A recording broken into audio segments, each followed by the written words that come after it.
Das war, nein, schon. Hey, einen wunderschönen guten Morgen. Ich freue mich sehr, hier zu sein. Es ist wirklich ein Heimspiel, ein regelmäßiges Heimspiel und es ist immer auch eine Ehre für mich und ganz besonders jetzt mit dieser Serie, mit dieser Staffel, die jetzt beginnt, zurück zu den Ursprüngen, zu den Wurzeln. Und Raffi, du hast das gerade schon so schön gesagt, so ja, wir alle haben jüdische Wurzeln und so manch einer hat vielleicht da gesessen und gedacht so, oh, okay, wusste ich gar nicht, krass, kannst du mir das nochmal erklären? Ja, genau, darum geht es heute, darum geht es in den nächsten Wochen. Auch ich habe mich damit auseinandergesetzt natürlich und in den letzten Jahren ganz besonders und intensiv und habe mich gefragt, ja, was hat mein Christsein, mein Glaube mit dem Judentum zu tun? Gibt es da jüdische Wurzeln und wenn ja, wie sehen sie aus? Also um mal Missverständnissen vorzubeugen, ich bin kein Jude. Es gab mal eine Zeit, wo ich geforscht habe tatsächlich und auch mein Name Detlef, da dachte ich so, vielleicht hat das ja einen jüdischen Anklang oder so, und dann habe ich gesucht und dachte, vielleicht finde ich da ja was und so, nein, der ist total germanisch, der Name, ja. Detlef, der im Volk Lebende, ja, kommt aus dem Deutschen und da komme ich auch her und das passt auch, ist alles gut, also da habe ich nichts gefunden. Ich habe auch keine jüdische Mutter, was Voraussetzung wäre, dass ich ja, zum jüdischen Volk gehöre. Also das ist nicht gemeint, aber es kann natürlich sein, dass auch heute Morgen hier im ICF Menschen da sind, die jüdischen Ursprungs sind und die eine jüdische Mutter haben, aus einer jüdischen Familie kommen. Deswegen herzlich willkommen. Wir wollen auf Spurensuche gehen. Ja, was heißt das denn, jüdische Wurzeln? Ja klar, irgendwie hat es mit der Bibel zu tun, irgendwie hat es mit der Geschichte zu tun, die Gott mit seinem Volk Israel begonnen hat, damals schon im Alten Testament und die irgendwie ja auch mit heute zu tun hat. Das Volk Israel gibt es heute noch. Und deswegen möchte ich zu Anfang sagen, heute wird es keine politische Predigt werden. Wir werden keinen starken aktuellen Bezug haben zum Nahostkonflikt. Vielleicht beruhigt das einige. So, da gibt es unterschiedliche Meinungen und so weiter. Mir geht es heute um etwas anderes. Meine Aufgabe ist die, auf Spurensuche zu gehen. Wo kommt das eigentlich her und wie ist da auch der christliche Glaube entstanden und einzuordnen? Bei mir selbst war es so, als ich das erste Mal in Israel war, das war 1989, da war ich 20 Jahre alt, jetzt könnt ihr rechnen, wie alt ich bin. Das war so am Ende meiner Zivi-Zeit, ein Kollege sagte, hey komm, da müssen wir unbedingt hin. Und dann habe ich gesagt, okay, Israel, ja, ich hatte da auch schon mit dem christlichen Glauben zu tun, spannend, machen wir. Und das war schon was Besonderes. Ja, und wer von euch war schon mal in Israel? Kann ich mal sehen? Es sind schon einige, ja. Also bei mir, ich weiß nicht, wie es euch ging, aber bei mir war es so, ich habe schon so, ja, vielleicht Heimatgefühl ist vielleicht zu viel gesagt, aber ich habe so diese besondere Verbundenheit mit den Menschen dort, mit dem Land und natürlich hat das auch damit zu tun, ey, hier über diese Straße ist vielleicht Jesus gelaufen, so. Ja klar, das hat auch damit zu tun, man versteht vieles besser. Deswegen, kleiner Sidelink, biete ich mittlerweile auch Israel-Reisen an, um diesen Raum zu öffnen, um Menschen die Möglichkeit zu geben, das zu erleben vor Ort. Aber vor einigen Jahren, also das sind fast 10 Jahre jetzt her, hat nochmal eine neue Reise für mich begonnen. Auch in der Verbindung zu diesem Land, zu der Kultur, zum Judentum. Und zwar habe ich Asaf Zeevi kennengelernt, das ist ein guter Freund von mir. Er ist Reiseleiter in Israel, arbeitet mit Kulturreisen in der Schweiz, in Winterthur und er bietet Israel-Reisen an. Und wir haben uns kennengelernt und sind zusammen nach Israel.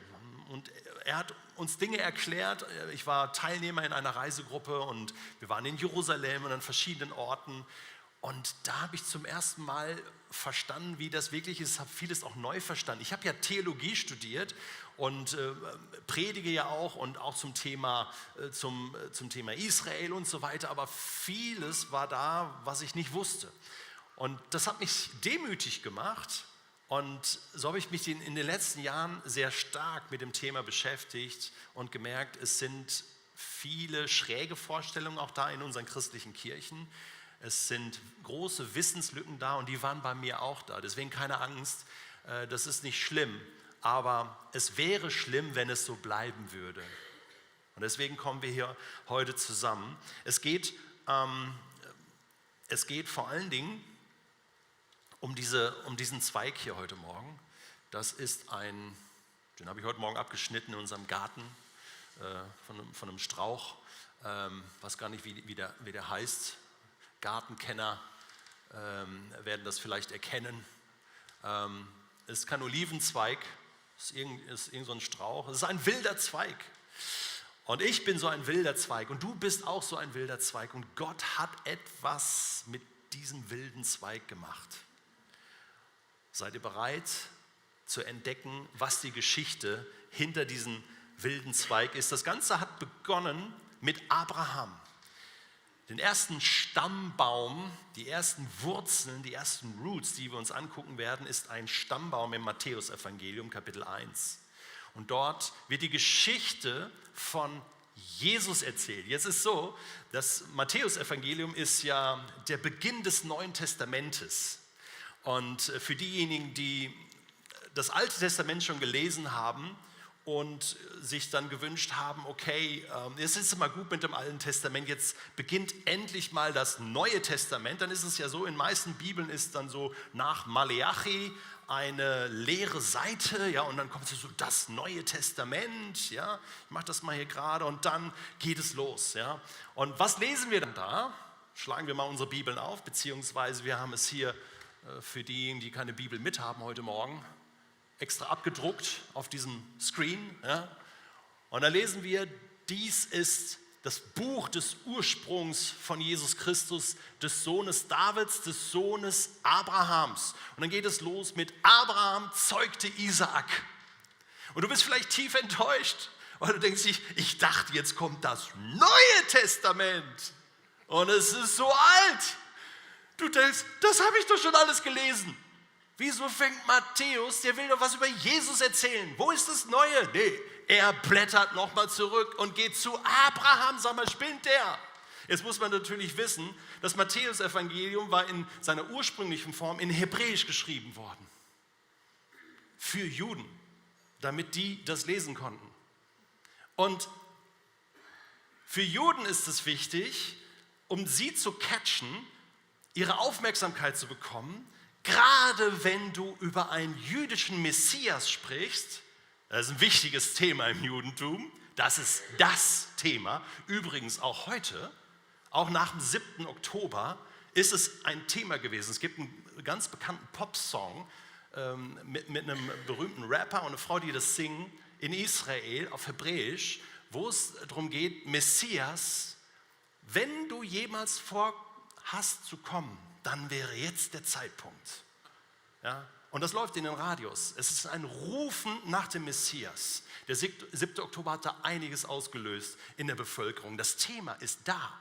Das ist da. Und deswegen, wenn du mit Juden sprichst, dann sagen die, okay, bevor du mir erklären willst, warum Jesus der Messias ist, wo kommt der her? Ist es ein Sohn Abrahams? Ist es ein Sohn Davids? Was ist der Stammbaum? Stammbäume sind wichtig, deswegen haben wir in der Bibel alles voller Stammbäume, um zu klären, wo jemand herkommt. Ja, das ist für Juden wichtig, deswegen Johannes, der sein Evangelium geschrieben hat, musste das nicht machen. Der spricht mehr zu griechisch denkenden Menschen und so weiter. Der hat ganz anders sein Evangelium angefangen, aber Matthäus muss so anfangen. Und deswegen beginnt er auch hier ganz am Anfang bei Abraham. Denn da geht es los. Da wurde der Same gesetzt, damit so ein Ölbaum irgendwann mal entstehen kann, muss ja jemand etwas pflanzen, einen Samen setzen, oder? Und Abraham ist dieser Same. Bei Abraham ging die Geschichte los, die Geschichte seines Volkes, Gottes Volkes und auch unsere Geschichte ging da los. Sie geht da los, deswegen ist es der Anfang des Neuen Testamentes, weil es auch unsere Geschichte ist. Denn Gott sagt zu Abraham, du sollst gesegnet werden, ich will aus dir ein großes Volk machen. Ja? Und dann, durch dich sollen alle Völker gesegnet werden. Und das ist ein Segen, der weitergeht als nur für das Volk Israel, sondern mittlerweile auch uns erreicht hat. Und durch Jesus ist das in Erfüllung gegangen. Deswegen dieser Stammbaum. Jetzt ist Matthäus aber schlau gewesen und hat gesagt, okay, wenn ich schon so einen langweiligen Stammbaum nehmen muss, dann baue ich so einen kleinen Trick noch ein. Ich füge dort Namen ein, die eigentlich gar nicht in den Stammbaum gehören. Und zwar sind das Frauennamen. Matthäus hat einfach diesen Stammbaum so ein bisschen gefaked oder ein bisschen getuned, ja, und Frauennamen eingebaut. Also hier siehst du, ich habe sie extra für euch, damit ihr es seht, gelb markiert. Denn nicht jeder weiß, dass Tamar ein Frauenname ist. Doch, oder? Ja, Tamar ist ein Frauenname. Tamar, Schwiegertochter von Juda. Und dieses Tamar ist so, oh nein, Matthäus, bist du verrückt? Warum musst du ausgerechnet Tamar erwähnen? Ja, Juda aber zeugte Peres und Serach von der Tamar. Weil Tamar war eigentlich die Schwiegertochter von Juda. Oh, böse Geschichte. Und der Hintergrund ist die Tamar hat sich als Prostituierte verkleidet. Das ist übrigens ein Dauerthema in diesem Stammbaum. Prostituierten gehören da irgendwie da rein, in diesen Stammbaum. Also jetzt wird es ganz übel. Ja? Und der Juda ist da darauf reingefallen und hat mit ihr Nachkommen gezeugt. Das ist die Geschichte. Und Matthäus macht das extra. Der holt diese Leiche aus dem Keller und baut Tamar da ein. Und alle denken so, oh schrecklich. Nein, musst du das erwähnen? Und wie kann dieser Jesus Messias sein, wenn er so eine üble, dunkle Vorgeschichte hat in seinem Stammbaum? Aber gehen wir mal weiter, es wird noch lustiger. Ihr seht auf der nächsten Seite, kommen noch ein paar Namen mehr. Ihr seht hier, alles gelb. Matthäus hat gute Arbeit geleistet. Ja? Salmon aber zeugte Boas von der Rahab. Wo kommt die Rahab her? Rahab, Ratter. Ja, Jericho. Was machte die beruflich? Rahab war die Fotografin, Medienbeauftragte, Versicherungsverkäuferin, Bankkauffrau? Nein? Prostituierte, richtig, genau. Ja, genau, noch mal so eine, so wie die Tamar, ne, genau, so Rahab auch. Was macht die da in dem Stammbaum? Das ist eine Kanaaniterin. Die hat überhaupt nichts mit dem Volk Israel zu tun. Was macht die Rahab da drin? Ja, die kommt auch in Hebräer 11 vor als Glaubensvorbild, diese Prostituierte, weil sie geglaubt hat und weil sie an der Seite Israels stand und Israel ermöglicht hat, in Jericho zum Beispiel einzuziehen, das Land Kanaan einzunehmen. Und Rahab ist so ein wilder Zweig. Der erste wilde Zweig. Überhaupt keine Jüdin. Aber Gott nimmt sie und pfropft sie ein in diesen Ölbaum. Sie ist nicht die Einzige. Wir lesen noch weiter. Boas aber zeugte Obed von der Ruth. Das Buch lese ich gerade. Ruth. Ruth? Wer ist nochmal Ruth? Ruth. Ja, Ruth ist doch ein jüdischer Name, oder? Aber auch Ruth war keine Jüdin. Sie war Moabiterin. Moab, das ist ein verfeindetes Volk. Nachkommen Lots übrigens. Im heutigen Jordanien. Ja? Ammon und Moab. Ruth kam daher. Was macht sie in diesem Stammbaum? Ja, sie ging mit ihrer Schwiegermutter und verheiratete sich später mit Boas. Übrigens, sie ist die Uroma von David. Seht ihr ja hier. Ne?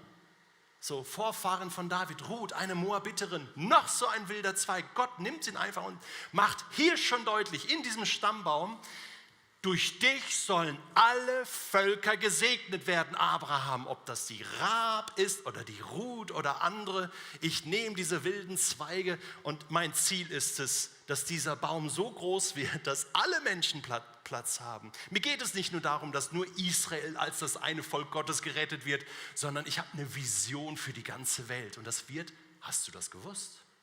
Im Alten Testament schon deutlich. Da schon in Gottes Geschichte und dieser Stammbaum bildet das ab. Am Ende können wir sagen, da gab es noch einen Ehebruch und einen Mord und gehen wir noch bis zum Schluss, bis zu Maria, dieser Stammbaum und noch weiter. Da, Maria, nochmal so, das ist der 5. Frauenname. Und auch Maria, als sie mit Jesus schwanger war, war sie unverheiratet. Ich würde jetzt nicht sagen eine Prostituierte, aber das war auch nicht so koscher, okay? Und so hat mal ein Rabbiner gesagt, also euer Jesus, an den ihr da glaubt, Das ist ein Hurensohn, sagt er. Guck dir doch mal den Stammbaum an. Nur Prostituierte und Unverheiratete, also dieser Jesus ist nicht koscher. Ja? Wirklich nicht koscher. Das ist auch der Grund, warum viele Juden nicht an Jesus glauben und sagen, dass das kann nicht sein. Außerdem ist er gestorben und es hat sich in dieser Welt nichts verändert. Es gibt so ein paar Argumente, die man dann vorbringt und sagt, das ist alles ein Witz, wirklich. Dabei wird vielleicht der Hauptpunkt dieses Stammbaums übersehen. Denn warum beginnt Matthäus sein Evangelium mit diesem Stammbaum? Das ist ja nicht ohne Grund. Er will etwas aufzeigen und sagen, schaut. Man könnte jetzt zum Beispiel sich folgende Frage stellen. Müsste der Stammbaum eines Messias die Wurzeln unseres Messias, an den wir auch glauben, das hat ja mit unseren Wurzeln auch zu tun, hier merkst du schon, es geht schon los. Müsste der nicht heiliger sein? Müssten da nicht Menschen drin sein, die ein bisschen weniger Fehler gemacht haben? So heilige Menschen? So? Ja, dieser Stammbaum ist das Gegenteil. Das sind alles Versager und Versagerinnen. Das sind alles Menschen, zum Teil Menschen, die gar nicht zum Volk Gottes gehören. Muss Gott schon in anderen Völkern suchen, damit er das überhaupt hinkriegt mit Jesus? Weißt du, was der Grund ist, warum besonders in diesem Stammbaum von Jesus nur Menschen zu finden sind mit Fehlern? Weißt du, was der Grund ist? Es gibt keine anderen. Es gibt nur Menschen mit Fehlern. Jesus war der Einzige ohne Fehler. Und der ist gekommen für Menschen mit Fehlern. Das ist die Geschichte Gottes. Und das beweist dieser Stammbaum. Er ist voller Fehler, weil wir alle sind voller Fehler. Und genau dafür ist der Messias gekommen, oder? Amen. Amen. Jetzt gehen wir mal zur nächsten Folie und stellen uns die Frage, wenn du ein Buch aufschlägst, du gehst in den Thalia oder in den Osiander oder in den Orel Füßli und kaufst dir ein Buch über Weltreligion, dann findest du die 5 Hauptweltreligionen so in einer bestimmten Reihenfolge unter Kapiteln und da ist das Judentum, dann hast du den Islam als große Weltreligion und du hast das Christentum und du hast den Buddhismus, den Hinduismus, also die großen 5. Und dann werden die so dargestellt und vielleicht ist das schon eine Verlinkung irgendwo, also die abrahamitischen Religionen heißen die übrigens, die 3, Judentum, Christentum und Islam, die irgendwie mit Abraham zu tun haben. Also ihr merkt, Abraham werden wir nicht los. Aber irgendwie Judentum, Christentum hat ja auch noch eine besondere Nähe. Gut, mit dem Islam auch. Ich meine, Ismael, der Stammvater der arabischen Völker, war ja immerhin ein Bruder von Isaak, des Sohnes von Abraham. Also das ist ja die ganze Geschichte und deswegen, die sind ja sogar Brüder, da ist eine gewisse Nähe und das zeigt auch die Brisanz des heutigen Konfliktes auf. Das ist ein Bruderkrieg, der da im Nahen Osten stattfindet. Und da geht es darum, okay, wem gehört das Land zum Beispiel? Ja, das ist die Frage. So, aber Judentum und Christentum, das hat doch auch miteinander zu tun. Und da habe ich schon interessante Entwürfe gesehen, so dieses, verbunden mit der Frage, ja, wie ist das? Also das Christentum, das stammt doch, seht ihr in dem Wort stammen, ist ja auch Stammbaum mit drin, ne? So, deswegen reden wir auch darüber, Roots. Stammt das vom Judentum ab? Und wenn ja, in welcher Art und Weise? Ja gut, wir glauben ja an Jesus und deswegen, der war Jude, aber der hat ja eigentlich so das Christentum dann auch begründet und sich vom Judentum verabschiedet und ist nicht so, und da habe ich schon Bilder gesehen, so quasi so, da ist ein großer Ast aus dem Baum des Judentums erwachsen, das Christentum, aber es eigentlich hat sich das Christentum verselbstständigt. Und so sehen das viele auch. Also das Christentum, ja, das stammt schon, ursprünglich stammte das mal vom Judentum ab, aber mittlerweile ist das ist ein eigener Baum. Wir haben auch eine eigene Kirche, wir haben ja nichts mehr, also schon klar, so in der Bibel ist das noch so, aber heute gibt es da noch eine Verbindung? Versteht ihr die Frage? Das ist spannend. Das ist eine spannende Frage. Gibt es eine Verbindung? Ich sage ja, definitiv gibt es eine Verbindung. Und da hilft uns Paulus im Römerbrief. hat er 3 Kapitel, diesem ganzen Thema Israel und die Verbindung Judentum und Christentum. Das ist sein Thema. Das zieht sich wie ein roter Faden durch. Und wir steigen jetzt mal ein in Römer 11 und schauen uns mal ein Bild an, was Paulus uns gibt und was uns hilft zu verstehen, wie die Verbindungen dort sind. Mir hat das sehr geholfen. Und es ist tatsächlich so, ich kenne das Kapitel schon lange, auch das Bild, aber das hat in den letzten Jahren, und das ist ja das Spannende, wenn man so 30, 40 Jahre mit Jesus unterwegs ist und die Bibel ja immer wieder liest, dass sie plötzlich auch wieder ganz neu sprechen kann. Und das ist mir so mit diesem Text auch gegangen. Wir steigen mal ein und lesen mal einige Verse von Paulus. Da schreibt er in Römer 11, er spricht über Wurzeln. Er spricht über einen Ölbaum und er spricht auch über wilde Zweige, wo wir schon gehört haben. Rahab, Ruth, da ist was. Und Paulus nimmt diesen Faden auf und sagt, okay, daran lässt sich alles illustrieren und erklären. Oder zumindest das Wesentliche, worum es geht. Wenn die Wurzel des Ölbaums Gott geweiht ist, und die Wurzel, das ist der Beginn, die Vätergeschichte, Abraham, Isaak, Jakob, die Wurzel. Geschichtlich ist Gott geweiht. Und wenn das so ist, sind auch die Zweige ihm geweiht. Alles, was an Zweigen im Volk Israel vorhanden ist, da denken wir zunächst mal an die 12 Stämme Israels im Alten Testament und alles, was daraus geworden ist, das Volk Gottes, Israel. Sie sind Gott geweiht. Nun wurden aber einige dieser Zweige ausgebrochen. Da sind Zweige vom Ölbaum Israel ausgebrochen worden. Was meint Paulus? Paulus hat vorher erklärt, Kapitel 9 geht das los, wo er erklärt, dass viele in Israel Jesus nicht erkannt haben, ihn als Messias nicht angenommen haben, sich gegen ihn gestellt haben. Achtung, nicht das ganze Volk. Wir können nicht einfach sagen, Israel hat komplett Jesus abgelehnt. Das stimmt so nicht. Die erste Urgemeinde war in Jerusalem. Da war der Starting Point. Da ging es los und das war eine große Truppe. Das Heil kommt von den Juden. Das ist so. Und das lesen wir auch in der Apostelgeschichte. Aber Einzelne haben das abgelehnt. Und Paulus leidet so mit denen. Er war ja selbst so einer. Er war selbst so ein ausgebrochener Zweig, dass er gemerkt hat, ey, wenn ich jetzt das mit Jesus nicht checke, dann bin ich ein ausgebrochener Zweig. Und dann ist er zurückgekommen, durch die Gnade Gottes ist er zurückgekommen. Und das ist jetzt das Bild, es geht um Jesus. An Jesus scheidet sich alles und trennt sich alles. Jetzt sagt er, jetzt wurden einige ausgebrochen und unter den übrig gebliebenen Zweigen bist du, der Zweig eines wilden Ölbaums, eingepfropft worden. Und jetzt kommen wir ins Spiel. Und jetzt wird spannend. Jetzt muss aufpassen. So, die ersten 20 Minuten waren so ein bisschen Warm-up. So, war interessant, was der Kerl da vorne erzählt. Spannend, Stammbäume. Du, weißt du, worum es geht? Jetzt wird spannend. Du bist ein wilder Ölzweig und bist eingepfropft worden in diesen Ölbaum. Also einige sind ausgebrochen, die ursprünglich zu diesem Baum gehörten, sagt Paulus, und wilde Zweige sind eingepfropft worden. Jetzt, wenn es darum geht, ich habe mich beraten lassen, wenn man einen Baum veredeln will, ja, im Gartenbau, ja, Baumschule, wie macht man das?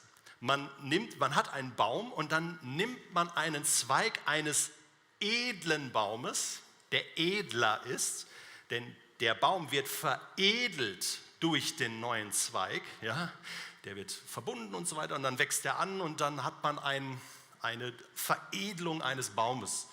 So macht man das. Nicht so Gott. Gott hat es in der Geschichte anders gemacht. Er nimmt wilde Zweige, wilde, ich will sagen, also wirklich ganz verrückte Zweige, die es vielleicht gar nicht wert sind, die nicht so edel sind, okay? Nimmt die und verwildert diesen Ölbaum. Er nimmt Zweige wie Rahab, so eine ganz wilde Prostituierte aus Kanaan, und pfropft sie ein. Du gehörst zum Volk Gottes. Er nimmt einen wilden Zweig wie Ruth, die sagt, das Volk Gottes soll auch mein Volk sein. Gott soll auch mein Gott sein und pfropft sie ein. Und Paulus sagt, und jetzt durch Jesus kommen noch mehr Menschen dazu. In der Apostelgeschichte lesen wir, wie die Verheißung an Abraham sich erfüllt. Die ganze Welt soll gesegnet werden, denn Jesus beauftragt seine jüdischen Jünger, hinauszugehen in die ganze Welt und das Evangelium zu predigen. Und das Ergebnis sitzt heute Morgen vor mir. Ihr seid alles wilde Zweige und wenn du zu Jesus gehörst, bist du Christ, ja, und zählst dich zum Christentum. Und vielleicht ist es für dich eine neue Information heute Morgen, dass Gott mit dir Folgendes gemacht hat. Du bist eingepfropft, sagt Paulus, in den jüdischen Ölbaum. Ich auch. Deswegen auch die Vibes. Deswegen auch dieses Gefühl, Israel ist mein großer Bruder. Deswegen auch diese Zugehörigkeit. Deswegen diese ganze Geschichte in der Bibel. Das ist der Plan gewesen. Eingepfropft, sodass wir eins sind, ein Volk. Der Text geht noch weiter. Wir sind eingepfropft worden und du wirst jetzt, wie die anderen, vom Saft aus der Wurzel des edlen Ölbaums genährt. Ja, daher ziehst du deine Power, deine Kraft für deinen Glauben aus diesem Ölbaum. Und immer wenn du die Bibel aufschlägst und eintauchst in die Geschichte Gottes, dann ernährst du dich von diesem Saft und holst dir die Kraft daher. Achtung, Paulus weiß genau, was jetzt läuft. Er sagt, das ist kein Grund, verächtlich auf die anderen Zweige herabzusehen. Das sind Zweige, die sind ausgebrochen worden. Das ist kein Grund. Wenn du meinst, du hättest das Recht dazu, dann lass dir gesagt sein, nicht du trägst die Wurzel, sondern die Wurzel trägt dich. Und das ist wichtig für alle Religionsbücher, die geschrieben werden. Die Wurzel ist das. Und das Christentum besteht aus Zweigen, die eingepfropft sind in diesen einen Baum. Es gibt nur einen Baum. Es gibt nicht mehrere Bäume. Und vielleicht ist das neu für dich heute Morgen. Paulus bringt es für uns auf den Punkt. Und wisst ihr, dieser eine Satz, nicht du trägst die Wurzel, sondern die Wurzel trägt dich, macht mich sehr demütig. Warum? Kommen wir mal zu einem nächsten Punkt. Ich möchte kurz zusammenfassen, was ich jetzt gerade gesagt habe, bevor wir das Ganze nochmal verdichten, auch für uns heute. Die Wurzel ist Abraham, Isaak, Jakob. Nicht das Christentum wurzelt in Abraham, sondern einzelne Menschen, Juden und Heiden durch den Glauben an Jesus, wurzeln in dem Ölbaum. Wir sind wilde Zweige am Ölbaum Israels und gemeinsam sind wir das eine Volk Gottes. Schau, die Geschichte des Christentums theologisch ist eine andere. Ich möchte euch ein Bild zeigen. Und zwar ist das ein Foto vom Straßburger Münster, von der Straßburger Kathedrale. Wenn du reinläufst, siehst du diese beiden Personen. Du siehst, das ist Ekklesia und symbolisiert die katholische Kirche. Und das ist Synagoga, symbolisiert das Judentum. Was sollen diese Symbole in einer Kirche, übrigens gibt es die nicht nur in Straßburg, die gibt es auch noch in anderen Kirchen, zu bestaunen und zu bewundern. Aber theologisch ist das äußerst fragwürdig, was da dargestellt wird. Was wird da dargestellt? Was war die Überzeugung über Jahrhunderte, wenn nicht Jahrtausende in unserer Kirche? Die Kirche, katholische Kirche, wir als Kirche, das Christentum hat das Judentum abgelöst. Man nennt das Ersatztheologie, Replacement Theology. All die Verheißungen, die du liest für Israel, gelten nicht mehr für Israel. Sie gelten, und da wird sogar Jesus herangezogen, durch Jesus nur für das Christentum. und die christliche Kirche. Und das hat man so gelebt. Die ersten Kirchenväter, ich könnte euch Zitate tonnenweise, Zitate aus dem 1., 2., 3. Jahrhundert vorlesen von christlichen Vordenkern und Theologen, die das theologisch begründen wollten, dass das Judentum abgeschafft ist, dass wir das nicht mehr brauchen. Übrigens auch Martin Luther hatte das noch so in seinen Schriften im 15., 16. Jahrhundert. Und wenn du das liest, siehst du den Nährboden dafür, was wir heute erleben, der Nährboden für Israel-Hass, für Antisemitismus. Luthers Schriften waren die Grundlage für Adolf Hitler. Die Juden, ja, wenn sie eh nicht mehr Gottes Volk sind, dann sind sie wertlos, dann können wir sie ja ganz vernichten und ermorden. Das war eine Grundlage dafür. Und Kirche hat dem Vorschub geleistet und vielleicht wusstest du das nicht.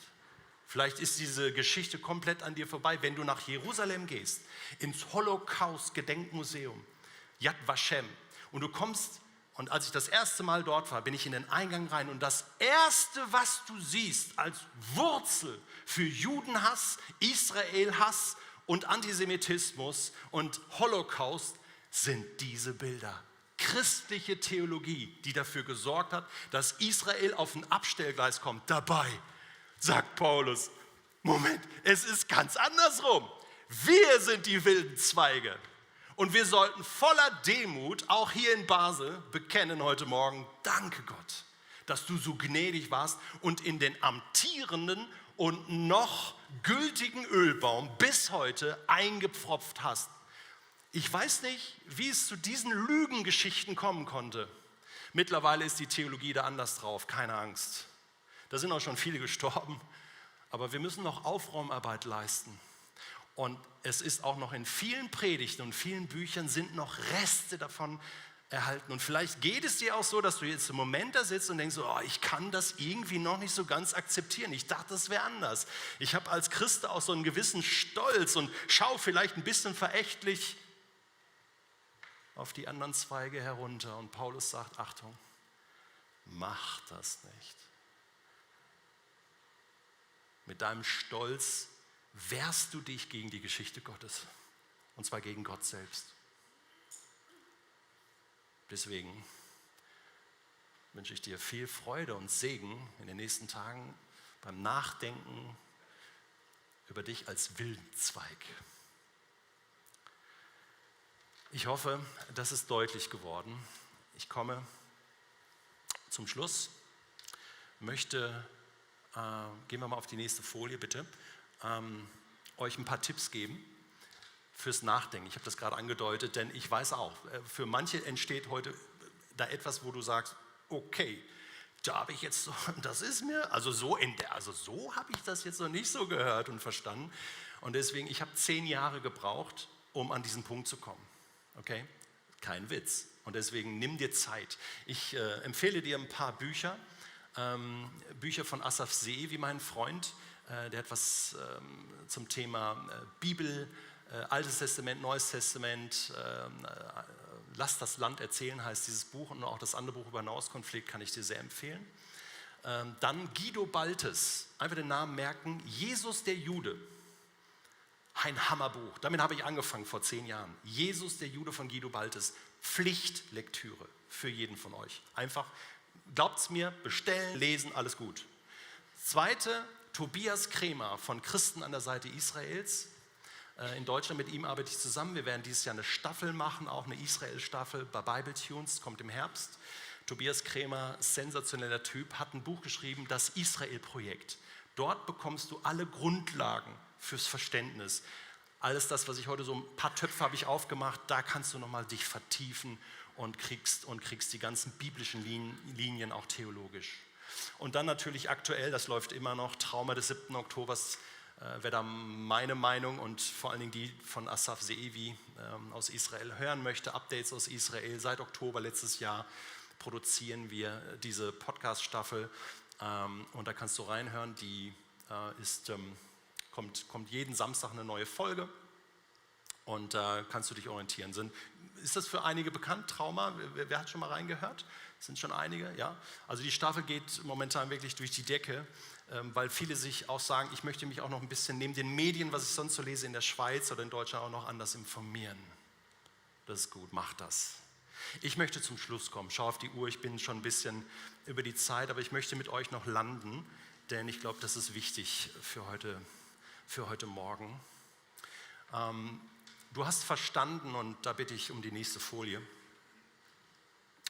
dass wir verbunden sind mit dem Segen Abrahams und wie das jetzt ist, eingepfropft. So gehören wir dazu. Deswegen ist es richtig, dass wir sagen, wir sind Abrahams Kinder. Yes, wir sind Abrahams Kinder. Wir sind Abrahams Kinder, wir haben Anteil an seinem Segen. Ist das nicht genial, was Gott da hat getan? Ist diese Geschichte, wie Gott sich das überlegt? Er fängt mit einem Menschen an. Was kann Gott aus einem Menschen machen? Das ist sensationell. Das ist das, was Gott kann. Das kann er auch mit dir. Wenn er mit einem Menschen so viel machen kann, kann er mit dir auch was machen. Mit mir auch. Ich will dich segnen und du sollst ein Segen sein. Wir nehmen diesen Segen ja hoffentlich nicht nur selfish für uns selbst, nicht nur egoistisch für uns, sondern wie können wir denn ein Segen sein heute?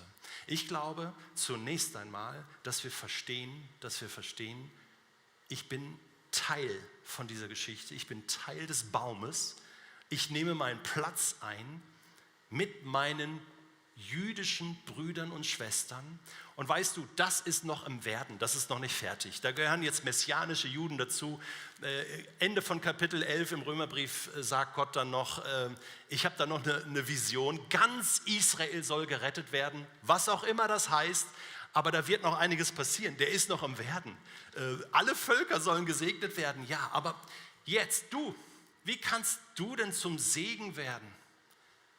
Ich glaube, das muss ich dir nicht erklären. Aber ich glaube, das bist du auch schon, das tust du auch schon. Aber jetzt zu sagen, okay, wenn das so ist, dann möchte ich jetzt doch ab und zu auch mal beten für meine jüdischen Brüder und Schwestern. Umso mehr. Weißt du, in der Woche nach dem 7. Oktober hat es keine 3 Tage gedauert, da hatte ich alle meine jüdischen Freunde und Freundinnen kontaktiert und gefragt, wie geht's dir? Wie geht's deiner Familie? Hast du Familie in Israel? Wie geht's denen? Wie geht's deiner Onkel? Wie geht's deiner Tante? Ich habe mit Asaf gesprochen. Wir haben überlegt, was können wir machen? Was können wir tun? Das ist so mein Part. Aber auch hier in Basel leben Jüdinnen und Juden. Ich mache es jetzt mal ganz konkret und möchte auch damit schließen. Ich möchte euch ein bisschen herausfordern heute Morgen. Menschen und du kennst Menschen in deinem Umfeld, die noch nicht an Jesus glauben, aber kennst du auch Juden und Jüdinnen, die noch nicht an Jesus glauben? Gibt es auch. Was ist denn mit denen? Lass doch uns für sie beten, lass uns doch ein Vorbild sein, lass uns doch ein Licht sein. Wenn wir mit dem Juden Jesus unterwegs sind, dann sollten wir ein Vorbild sein. Meine Hebräischlehrerin, Michal Lefkowitz, mit der ich jetzt ein Jahr Hebräisch gelernt habe, Ivrit, sie ist aus Basel.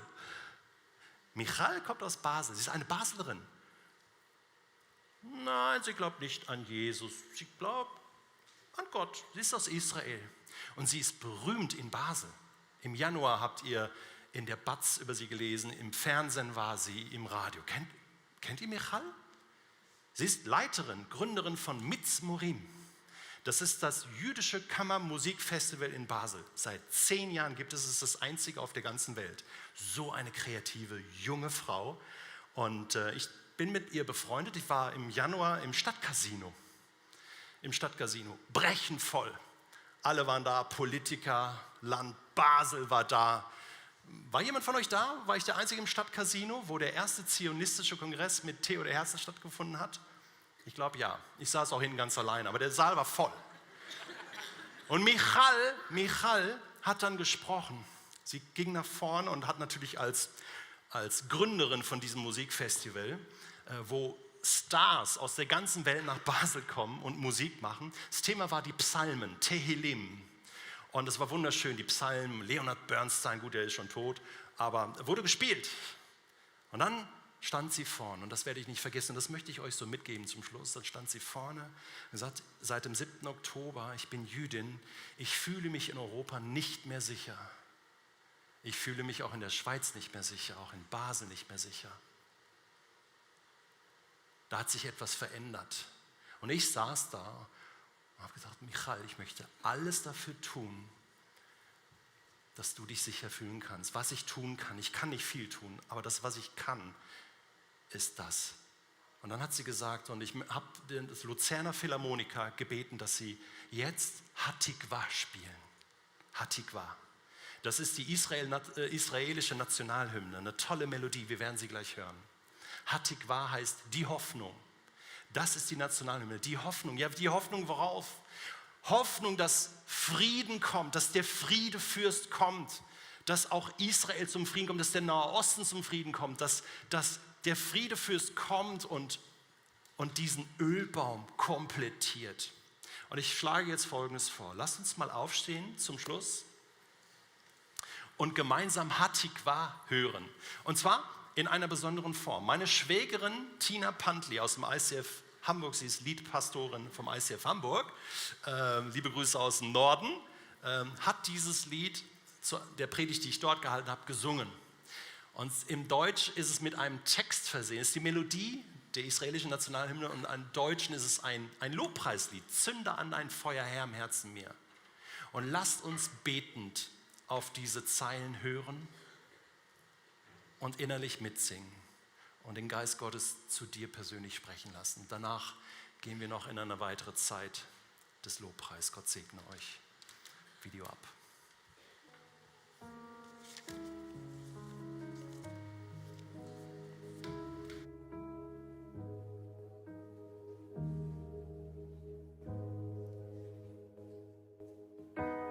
Zünde an dein Feuer, Herr, im Herzen mir, hell mög es brennen, lieber Heiland dir. Was ich bin und habe, soll dein eigen sein. In deine Hände schließe fest mich ein.